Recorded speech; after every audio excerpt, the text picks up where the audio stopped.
ओम सर्वे भवन्तु सुखिनः, सर्वे सन्तु निरामया, सर्वे भद्राणि पश्यन्तु, माँ कश्चित् दुःख भाग् भवेत्। ओम शांति शांति शांति ओम।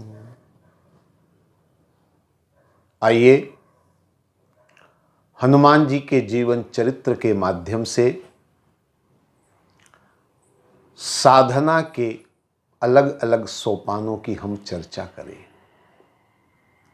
इससे पूर्व ज्ञान मार्ग की कुछ साधनाओं की चर्चा हम कर चुके हैं, परंतु दूसरा मार्ग जो भक्ति का मार्ग है उस पर भी थोड़ी चर्चा करना अत्यंत हमारे लिए उपयोगी होगी, क्योंकि भक्ति का मार्ग लोगों को अधिक सुगम दिखाई देता है और इस मार्ग पर चलने वाले बड़ी आसानी से इस मार्ग पर चल करके अपने जीवन के लक्ष्य को पा लेते हैं। अब हनुमान जी की कथा तो वही है सुंदरकांड की। हनुमान जी मां जानकी तक पहुंचते हैं। बस थोड़ा सा अब हमें यह समझना है कि सीता जो है वो भक्ति स्वरूपा है। इस भक्ति तक कैसे पहुंचा जाए, भक्ति के मार्ग पर कैसे चला जाए। वैसे तो तुलसीदास जी ने भी सीता जी को भक्ति स्वरूपा माना है। कहते हैं सानुज सीय समेत प्रभु राजत परन कुटीर, भगति ज्ञान वैराग्य जनु सोहत धरे शरीर। राम ज्ञान स्वरूप है, लक्ष्मण वैराग्य स्वरूप है और जानकी कौन है? बोले भक्ति स्वरूपा है। तो तुलसीदास जी के उसी वचन को हम आधार बना करके मां जानकी रूपी भक्ति तक हनुमान जी कैसे पहुंचे और हम भक्ति तक कैसे मार्ग से चल करके पहुंच सकते हैं। आइए थोड़ा सा इसी को हम समझने का प्रयास करें।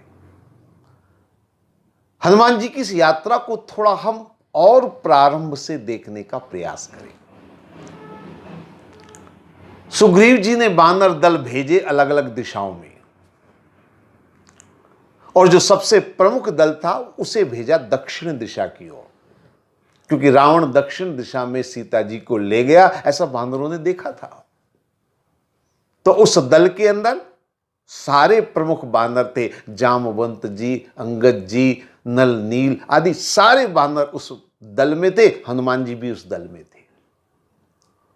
तुलसीदास जी बड़े सुंदर शब्दों में लिखते हैं, सभी ने प्रभु राम से आज्ञा ली और पाछे पवन तनय सिर नावा। सबसे अंत में हनुमान जी प्रणाम करते हैं, पर जानी काज प्रभु निकट बुलावा। भगवान ने हनुमान जी को अपने निकट बुलाया। क्यों? क्योंकि भगवान राम समझ गए कि यही कार्य करने में सफल होंगे। भक्ति मार्ग की सबसे पहली कड़ी में इसको मानता हूं। भक्त के मन में सबसे पहला भाव यही होना चाहिए, मैं करने वाला नहीं हूं, बल्कि परमात्मा ने मुझे इस कार्य के लिए चुना है। परमात्मा की कृपा से, क्योंकि जहां पर कृपा राम की होई तां पर कृपा करे सब कोई। अगर भक्त के मन में यह भाव आ गया कि मैं चल रहा हूं इस मार्ग पर, तो शायद वो मंजिल पर नहीं पहुंच पाएगा। अगर भक्त ये समझ ले कि परमात्मा ने मुझे इस कार्य के लिए चुना है, मुझे निमित्त बनाया है, मुझे माध्यम बनाया है इस कार्य के लिए, अगर ये भाव होगा तो भक्ति की साधना जरूर होगी और हम अपने लक्ष्य को प्राप्त कर पाएंगे। परंतु उसके बाद वानर दल जंगल जंगल भटक रहा है, कोई और छोर नजर नहीं आ रहा है, जंगल में भटक रहा है। यहां शब्दों पर जरा ध्यान देंगे। जंगल शब्द का वर्णन किया गया है। दो चीजें होती हैं, एक जंगल, एक बगीचा। आपने दोनों के अंतर देखे होंगे। बगीचा वो होता है जिसमें सीधे रास्ते होते हैं, सुंदर सजावट होती है जहां रास्तों की, सारी क्यारियां पौधे सुव्यवस्थित होते हैं, और जंगल उबड़ खाबड़। जंगल माने कहीं आड़े तिरछे रास्ते हैं, कहीं चट्टान, कहीं गड्ढे, कहीं ऊंचा, कहीं नीचा, कहीं कंकड़, कहीं पत्थर, वो होता जंगल। मैं समझता हूं बगीचा है इस जीवन के सद्गुण के रूप में, और जंगल है जीवन के दुर्गुणों के रूप में। परमात्मा चुन लेते हमें अपने कार्य के लिए, लेकिन जंगल भरा पड़ा है, भटकने की संभावना है। संसार के अंदर अनेक विषय वासनाएं, अनेक प्रकार की जो है वो आसक्तियां, उसमें भटकने की संभावना है। ये सारे बानर जंगल में भटक गए। याद रखिए, बुराई के जंगल में भटकने की संभावना रहती है, लेकिन बानर दल हनुमान जी के साथ एक गुफा में प्रवेश करते हैं। स्वयं प्रभा वहां पर मिलती है। ये क्या है गुफा? अंतर मन की गुफा। जब भक्त अंतर मन की गुफा में, क्योंकि भक्ति के मार्ग में मन बड़ा महत्वपूर्ण होता है, मन के लिए बहुत महत्वपूर्ण है ये साधना। तो जब अंतर मन में झांक करके देखता है व्यक्ति कि किस तरह से मुझे आगे बढ़ना है, तो वो स्वयं प्रभा की गुफा में पहुंचते हैं, और वहां पर आंख मूंदते ही सागर तट पर पहुंच जाते हैं। यानी जब अंतर मन से प्रेरणा मिलती है कि हम प्रभु के अंतर मन में ध्यान करेंगे तो हमें रास्ता मिल जाएगा, तो निश्चित रूप से रास्ता मिल जाता है, और आदमी भटकने से बच जाता है, अपनी मंजिल की तरफ आगे बढ़ जाता है। समुद्र तट पर पहुंच गए, और वहां पर जामवंत जी का वचन हनुमान जी को मिलता है, का चुप साधि रहो बलवाना, राम काज लगी तब अवतारा। एक शब्द, ये क्या है? संत का, किसी महापुरुष का एक वचन आदमी का जीवन बदल देता है। ऐसे बहुत सारी घटनाएं आपने सुनी होगी, देखी होगी। तुलसीदास जी के जीवन की घटना आपने सुनी होगी। एक शब्द उन्होंने सुन लिया, पत्नी के दीवाने थे, पत्नी के प्रेम में आसक्त थे, पत्नी के पास भागे भागे गए, आधी रात को नदी में मुर्दे पर चढ़ करके गए, और वहां जाकर पत्नी का एक शब्द सुना, लाजन लागत आपको दौड़े आयो साथ, धिक धिक ऐसे प्रेम को कहा कहूं मैं नाथ। और एक शब्द ऐसा चोट कर गया, जीवन बदल गया, संत तुलसीदास बन गए। गौतम बुद्ध के जीवन में क्या था? एक छोटी सी घटना ने उनके जीवन को बदल दिया। जब उन्होंने वृद्ध को देखा, मरे हुए को देखा, पूछा सारथी से, बोले ये क्या है? बोले मर गया है, सब एक दिन मरते। एक शब्द ने जीवन बदल दिया। एक बहुत बड़े संत हुए रज्जब, दूल्हा बने थे, बारात लेकर के घोड़ी पर बैठकर विवाह के लिए जा रहे थे। रास्ते में एक संत ने आवाज लगाई, रज्जब ते गज्जब कियो सिर पर बांधियो मोर, पुरुष पुरातन छोड़कर चलियो जगत की ओर। और एक शब्द ने बदल दिया, वो उसी समय घोड़ी से उतर गए, महान संत बन गए। तो भक्ति मार्ग में एक बात ध्यान रखें, सत्संग का महत्व इसीलिए भक्ति मार्ग में है कि पता नहीं कब एक शब्द चोट कर जाए। हनुमान जी को एक शब्द ने बदल दिया, और सुनते ही भयों पर्वताकारा, पर्वताकार शरीर धारण कर लिया, और सीता की खोज के लिए, अपने लक्ष्य को पाने के लिए आगे बढ़ गए। अब हनुमान जी आगे बढ़ते, पर हनुमान जी के चरित्र में एक खास बात आप देखेंगे, यह कही नाय सबई कहूं माथा, चलो हर्ष ही धी रघुनाथा। सबको प्रणाम कर रहे हैं, चाहे छोटे हो चाहे बड़े हो, सबको प्रणाम कर रहे हैं। ये भक्ति का मार्ग है। भक्ति के मार्ग में विनम्रता सबसे पहली चीज है। जरा भी अहंकार हुआ, भक्ति के मार्ग से आदमी चूक जाता है। इसलिए विनम्रता कितनी कि चाहे छोटे हो चाहे बड़े हो, सबको आदर, सबको प्रणाम। बार बार रघुवीर संभारी, बारंबार सुमिरन किसका? प्रभु का सुमिरन, परमात्मा का सुमिरन, पल पल के अंदर सुमिरन। यही तो भक्ति मार्ग है।